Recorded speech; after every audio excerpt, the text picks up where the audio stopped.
وأتيت يا خير الشهور تهدي تراتيل السرور تلقي على قلبي ظلال الطهر تمتد الجسور وأتيت يا نحمده ونصلي على رسوله الكريم أما بعد প্রিয় ভাই বোনেরা, রহমত মাগফিরাত ও নাজাতের বার্তা নিয়ে পবিত্র রমাদানুল মোবারক আবারও আমাদের সামনে এসে উপস্থিত হয়েছে। হাদিসে বর্ণিত হয়েছে, রাসূল সাল্লাল্লাহু আলাইহি ওয়াসাল্লামের জামানায় যখনই রমজান মাসের আগমন ঘটত, তখন রাসূল সাল্লাল্লাহু আলাইহি ওয়াসাল্লাম সাহাবায়ে কেরামগণের সামনে রমজান মাসের ফজিলত বর্ণনা করতেন। তিনি বলতেন, قد جاءكم شهر رمضان شهر مبارك فرض الله عليكم صيامه تفتح فيه أبواب الجنة وتغلق فيه أبواب النار فيه ليلة خير من ألف شهر من حرم خيرها فقد حرم। তোমাদের সামনে বরকতময় মাস রমজান এসে উপস্থিত হয়েছে। এই মাসে তোমাদের উপর রোজাকে ফরজ করে দেয়া হয়েছে। এই মাসে জান্নাতের দরজাসমূহকে খুলে দেয়া হয় এবং জাহান্নামের দরজাসমূহকে বন্ধ করে দেয়া হয়। এই মাসে এমন একটি রাত রয়েছে, এই মাসে এমন একটি বরকতময় রাত রয়েছে যা হাজার মাস থেকে উত্তম। যে ব্যক্তি ওই রাতের কল্যাণ থেকে বঞ্চিত হলো, সে সব ধরনের কল্যাণ থেকে বঞ্চিত হলো। অন্য হাদিসে আরো বর্ণিত হয়েছে, রাসূল সাল্লাল্লাহু আলাইহি ওয়াসাল্লাম বলেন, যখন রমজান মাসের প্রথম রাতের আগমন ঘটে, তখন দুষ্ট জিন ও শয়তানদেরকে শৃঙ্খলাবদ্ধ করা হয়, জাহান্নামের দরজাগুলোকে বন্ধ করে দেয়া হয় আর জান্নাতের দরজাসমূহকে উন্মুক্ত করে দেয়া হয় এবং একজন ঘোষণাকারী সুউচ্চ কণ্ঠে ঘোষণা করতে থাকে, ইয়া বাগিয়াল খাইরি আকবিল, ইয়া বাগিয়াল খাইরি আকবিল, হে কল্যাণ প্রত্যাশী ব্যক্তি, কল্যাণের দিকে ধাবিত হও, ওয়া বাগিয়াশ শাররি আকসির, ওয়া বাগিয়াশ শাররি আকসির, হে অকল্যাণ প্রত্যাশী ব্যক্তি, অকল্যাণ কাজ থেকে বিরত হও।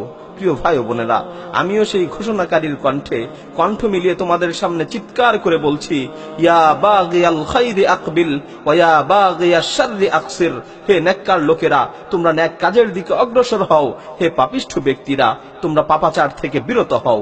হে নেককার লোকেরা, তোমরা নেক কাজের দিকে অগ্রসর হও, হে পাপিষ্ঠ ব্যক্তিরা, তোমরা পাপাচার থেকে বিরত হও। প্রিয় ভাই, অনেক হয়েছে, অনেক পাপাচার করেছো, পুরো বছর জুড়ে বন্ধুদের সাথে অনেক আড্ডা দিয়েছো, গান শুনে, মুভি দেখে, অশ্লীলতায় নিমজ্জিত হয়ে অনেক মূল্যবান সময় নষ্ট করেছো, মাদকের পিছনে ছুটতে ছুটতে নিজের জীবনটাকে নিঃশেষ করে দিয়েছো, গার্লফ্রেন্ডের কথা ভাবতে ভাবতে আপন প্রতিপালকের কথাই ভুলে গেছো। হে ভাই, অনেক হয়েছে, আর নয়, এবার নিজেকে শুধরানোর সময় এসেছে।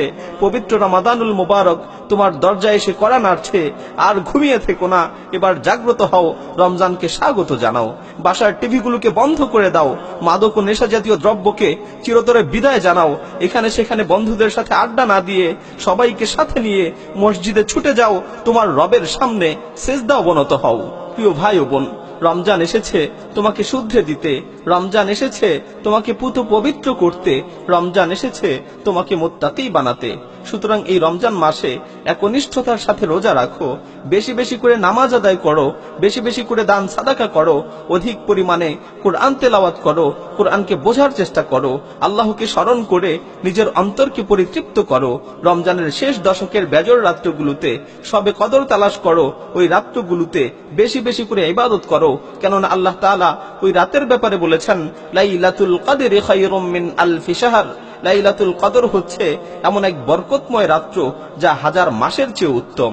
প্রিয় ভাই ও বোনেরা, রমজান মাসে রয়েছে গুনাহ থেকে মুক্তি লাভের এক সুবর্ণ সুযোগ। সুতরাং এই রমজানকে খেলায় খেলায় নষ্ট করো না। রমজানে একনিষ্ঠভাবে আল্লাহর কাছে তওবা করো, আল্লাহর দরবারে ফরিয়াদ করে নিজের অতীতের গুনাহগুলোকে ক্ষমা করিয়ে নাও। মনে রেখো, তুমি ওই সকল হতভাগা লোকদের অন্তর্ভুক্ত হয়ে যেও না যারা বরকতময় মাস রমজান পেল কিন্তু নিজের গুনাহ সমূহকে ক্ষমা করাতে পারলো না। কেননা রাসূল সাল্লাল্লাহু আলাইহি ওয়াসাল্লাম বলেছেন, ওই ব্যক্তি ধ্বংস হোক, ওই ব্যক্তি ধ্বংস হোক, ওই ব্যক্তি ধ্বংস হোক যে রমজান পেল কিন্তু তার গুনাহ সমূহকে ক্ষমা করাতে পারলো না। আল্লাহ তাআলা যেন আমাদেরকে রমাদানুল মুবারকের শ্রেষ্ঠ সময়গুলোকে সঠিক কাজে ব্যয় করার তৌফিক দান করেন। আমিন। ওয়া মা আলাইনা ইল্লাল বালাগ।